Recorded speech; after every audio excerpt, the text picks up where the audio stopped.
Nous venons à la question de Madame Colbock. Vous avez la parole, ma chère collègue, pour une question à Madame la ministre au Premier ministre d'État, ministre de la Transition écologique et solidaire, chargée des Transports.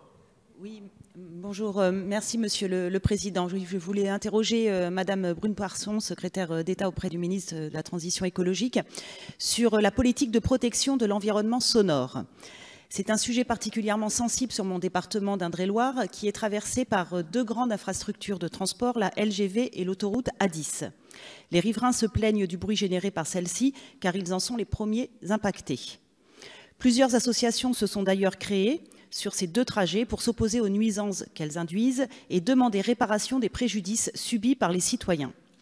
C'est dans ce contexte que vous avez missionné la CGEDD de réaliser une expertise sur les raisons et les réponses à apporter à l'importante mobilisation autour du bruit généré par la LGV.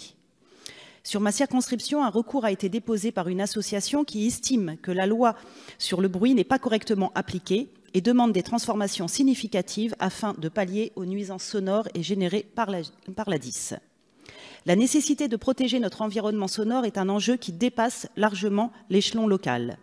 L'Organisation mondiale de la santé a publié le 10 octobre dernier un rapport très alarmant sur les impacts sanitaires du bruit dans l'environnement. Somme de 10 ans de travaux scientifiques, ce rapport montre que le bruit lié au mode de transport est une des sources de pollution les plus dommageables en Europe pour la santé. En effet, l'impact sanitaire qu'il relève sont inquiétants. L'hypertension, effet sur le sommeil, déficience cognitive, perte de qualité de vie, de bien-être et d'impact sur la santé mentale. La situation est grave que l'OMS recommande, la situation est si grave que l'OMS recommande aux États de réduire rapidement les seuils maximaux d'exposition au bruit de près de 10 décibels. Du fait de ces éléments, je souhaiterais, Madame la Ministre, savoir quels moyens le gouvernement entend mettre en place pour atteindre ces objectifs de protection de la santé des Français. Je vous remercie. Merci. Monsieur le Président, Mesdames et Messieurs les députés, Madame la députée Colbock, vous avez souhaité attirer l'attention d'Elisabeth Borne, la ministre chargée des Transports. Malheureusement, elle ne peut pas être ici, elle m'a donc demandé de répondre à sa place. Je veux d'emblée vous rassurer sur un sujet qui, je sais, vous tient beaucoup à cœur et dont vous avez plusieurs fois alerté le gouvernement et les services du ministère. Nous avons parfaitement conscience du problème. Dans le domaine des transports, les impacts sonores des nouvelles infrastructures sont strictement encadrés par la réglementation. Le maître d'ouvrage doit prendre en compte les nuisances sonores dans la journée, diurne, et la nuit, nocturne, dès la conception du projet d'aménagement, et s'engager à ne pas dépasser les valeurs de seuil de niveau sonore. Ces dispositions sont scrupuleusement respectées par les services de l'État quand ils assurent la maîtrise d'ouvrage, de même que par les concessionnaires qui exercent ce rôle dans le cadre d'une délégation de service public. C'est le cas par exemple pour l'autoroute A10 dans la traversée de l'Indre-et-Loire. Sachez que le gouvernement n'inscrit cependant pas la réglementation dans un cadre qui est figé et que nous sommes ouverts à des évolutions des textes en vigueur pour renforcer la protection de la population contre ces nuisances-là. Parce que c'est vrai que c'est extrêmement pénible pour les riverains. Il est prévu qu'une partie de la directive européenne du 25 juin 2002, qui est relative à l'évaluation et à la gestion du bruit dans l'environnement, soit d'ailleurs amendée. Les nouveaux travaux de l'Organisation mondiale de la santé que vous citez vont permettre d'éclairer le travail d'actualisation de cette réglementation européenne.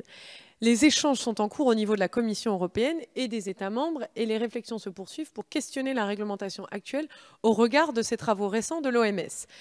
Au-delà des évolutions réglementaires qui demandent du temps, le gouvernement souhaite engager dès maintenant une action déterminée contre les nuisances sonores et je sais que vous nous aiderez et vous serez impliqués sur la réflexion du gouvernement.